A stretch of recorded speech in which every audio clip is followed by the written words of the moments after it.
running scandals. Bush. Number 3, culture of lying gate.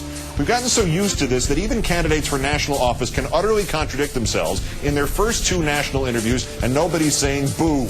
Remember Governor Palin last week when Charlie Gibson asked her if she hesitated at all in accepting the VP nomination? She said, "I didn't hesitate, no." He pressed her. That's when she said her spiel about the mission and you can't blink, so I didn't blink then, even when I was asked to run it as his running mate. Tonight, in a kind of conversation, a critic of a fawning local sportscaster once perfectly described as a flatulent, lap-sitting interview, Governor Palin insists to Sean Hannity that she did not immediately accept the spot on the ticket, but she hesitated and put it to a family vote. The quote, "It was time of asking the girls to vote on it anyway, and they voted unanimously yes. Didn't bother asking my son because, he's going off to be doing his thing anyway, so he wouldn't be so impacted by at least the campaign period here. So asked the girls what they thought, and they're like, absolutely, let's do this, Mom." For God's sake, Governor, you're coming across as an out-of-control liar.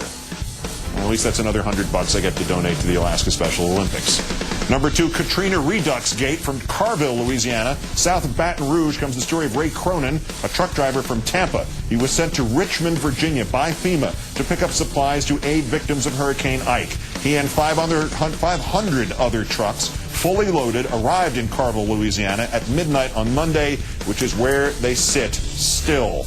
No bathrooms or running water, no food. The drivers are eating Army rations. FEMA is paying them $800 a day each. That's our money. And the only sign of FEMA at Carville, Louisiana is a trailer next to all the trucks, which has a sign on it reading, "No truck drivers come near trailer." Heck of a job, Bushy. And number 1, Anthrax-Gate. The same day that Senator Patrick Leahy, one of the targets of the 2001 attacks, said he is convinced the late Dr. Bruce Ivins did not act alone and the case is not really closed, the government scientist who just happened to get the most crucial detail of the case wrong back in 2001, he now says, addressed that. Peter Jarling had examined the anthrax spores using an electron microscope, concluded that silicon had been added to the stuff to make it easier for the anthrax to be taken in by the lungs, making it more deadly.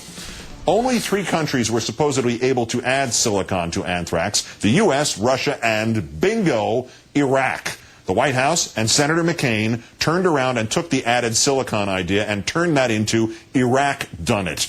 The problem is nobody thinks Dr. Ivins had the wherewithal to add the silicon himself, making him an unlikely suspect, or at least an unlikely sole perpetrator. So now this Dr. Jarling says his conclusions in 2001 about the added silicon were wrong and the silicon had occurred naturally. He says now he made an honest mistake.